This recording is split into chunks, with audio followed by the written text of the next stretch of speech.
Hello, this is Travis, and I'm going to do a short lecture on um, the Space Shuttle Challenger and how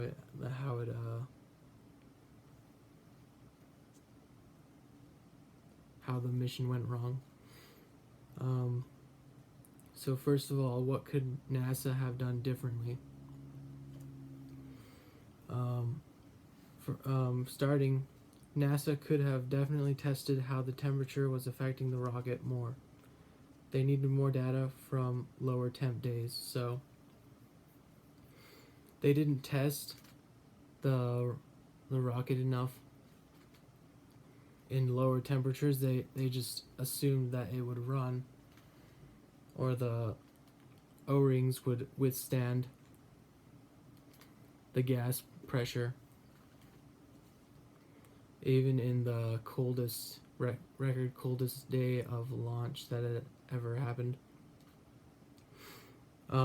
Next, they could have been less competitive with the launch times.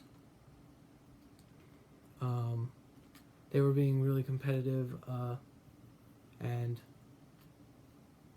they wanted to beat Russia in getting a satellite out after the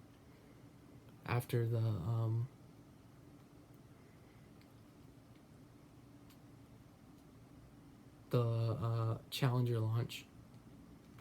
So they were rushed. And they could have made less management decisions and more engineering decisions. It seems like they were favoring the management decisions, and they weren't favoring the knowledge that the rocket wasn't working properly. And also, they needed to remove the ice on the launch pad, and they should have made more delays. Even though they had tons of delays before, they should have made more delays, and eventually they would have gotten to a point where they could have launched it without worries. Alright, now I'm going to talk about the engineer, an engineer that could have done things differently for the launch. His name is Roger Boyce Jolly. I believe he could have been more insistent on redesign efforts because he knew a lot of the problems that were happening, and he definitely could have helped fix them. He could have disagreed with everything management said. I mean, if you're not doing everything you can to protect the public and their needs, then maybe you shouldn't be the engineer. I mean, the management decisions were just wrong, and they were uneducated because they weren't they weren't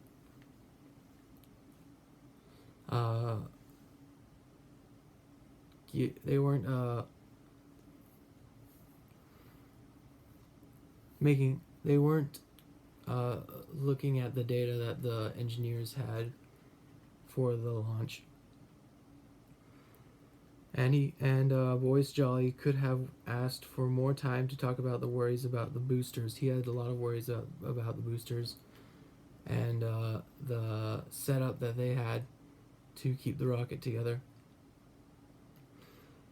Alright, lastly, I'm going to talk about how I could use ethics and loyalty in my own engineering endeavors. So in engineering or creating games, which I might do someday, I would have to be loyal to the director and do everything I can to adhere to his or her vision. We would also need to hold up our promises to the public, as the game should have the things people want in it. So if you're not going to hold up your promises to the public, and you're kind of lying and not giving enough,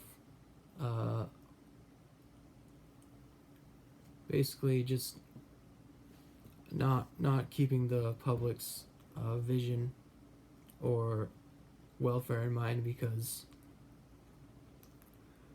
these are the things that they expect you to have, and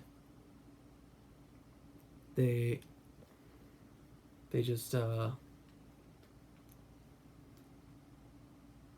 they won't play your game if you're gonna not deliver on their promises. The game should run smoothly and have as little bugs as possible. And also, this is kind of about loyalty. When the director tells us to move on to different projects, that is what we must do. Even if we have to scrap ideas that may be popular, we may have to trust our own expertise in engineering to get rid of an idea. So that's all I have for this lecture, and I will see you next time.